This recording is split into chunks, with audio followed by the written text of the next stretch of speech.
guys, Jeff Schneider here, and the lick I just played was a Michael Brecker lick off the record Three Quartets. It's a Chick Corea record, actually, and believe it or not, on that particular track, which is Confirmation, Chick Corea is playing drums. And of course, Michael Brecker's playing tenor sax, who also happens to play drums very well. Look it up on YouTube. Anyway, I'm going to teach you the lick. It's over a 2-5-1 on the bridge of the tune Confirmation. So the chords are C minor 7 for one measure, F7 for one measure, B flat major 7 for one measure. That's all concert key, by the way.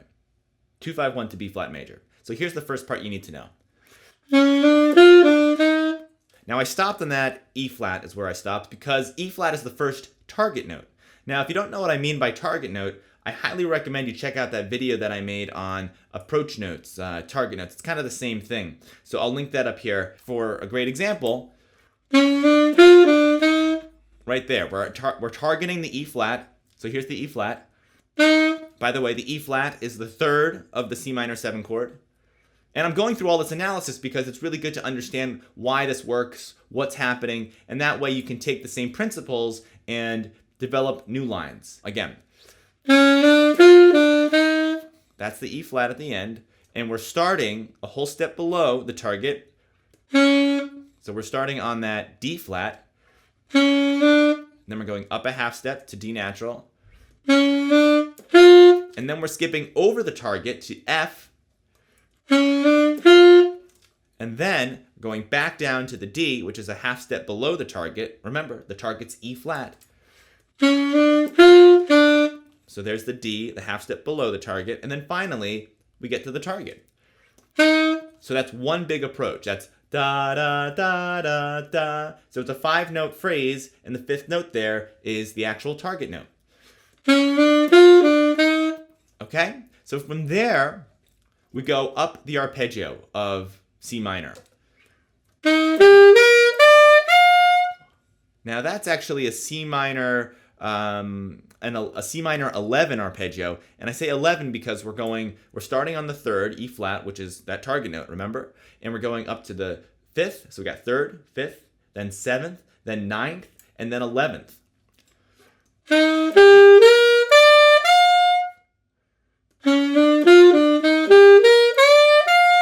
And what you can do is, on the 9th, which is D, you can do a little grace note up to that.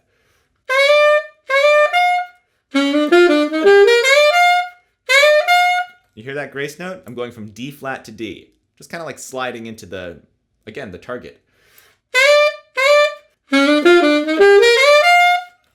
From there, after we did that arpeggio up, we're going to then switch from the land of C minor into the land of F7. But we're going to do F7 a little bit altered. We're going to alter one of the notes. We're going to make the 5th, not a regular 5th, but a sharp 5th.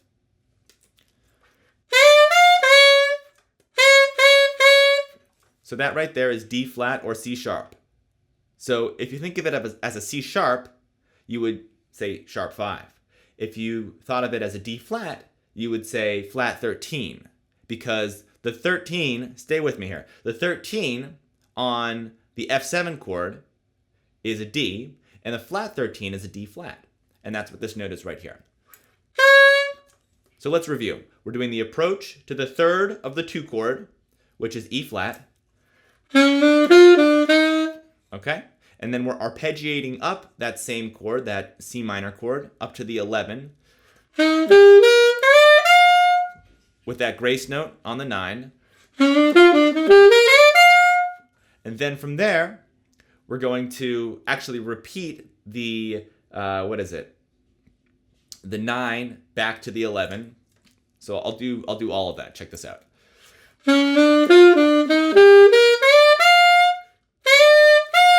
We're repeating the last 2 notes that we just played.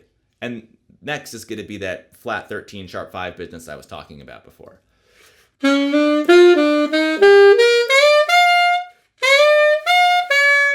So right there, that's the sharp 5, flat 13, however you want to think about it. So we're repeating the 9 to the 11, this part. That's twice. 1, 2, 3.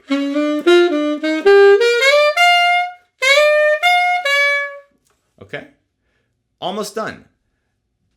Let's work backwards for this next part. This is where we're going to end up. we're going to end up on the 7th of the 5 chord. What is that? The 5 chord's F7. What's the 7th? E flat. Good. So this last part starts on the flat 13 sharp 5 business, D flat or C sharp, and we're going to end up down here on E flat. Now, how are we going to get there? We're going to use the it's kind of a bluesy scale here. We're going to insert the B flat minor pentatonic scale. Now, I played it very slow there. What it actually sounds like at full speed is.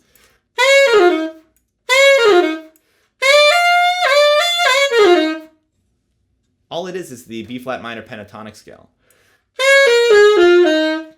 And the reason I said that's kind of bluesy is because, we're actually going to a B flat major.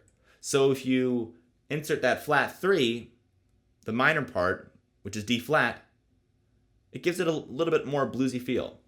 For instance, if I play this. So that's a bluesy feel, right? And the reason it's bluesy is because it's actually a major chord, but we're superimposing that flat 3, making it sound kind of minor. Those are all the notes. It's a 2-5-1 lick for a B flat major chord, B flat major key. And of course you can play this in any key. I'm playing it on alto. And if we were to use the tenor fingering, it would sound like this. Pretty cool. So try it out. Try it out in all keys if you can, because it's a great lick. And really, check out that solo. I don't know if I mentioned this, but it's one of the first solos I ever transcribed. And it's just got so much really good material for your 2/5 lines, all that stuff. Learn from it, analyze it, transcribe it, play it. And good luck. Let me know if you have questions, and I'll see you in the next video. Thanks for watching. Hey guys, Schneider here, and I'm going to explain what I just played, because it's a very cool sound. It's actually not that hard.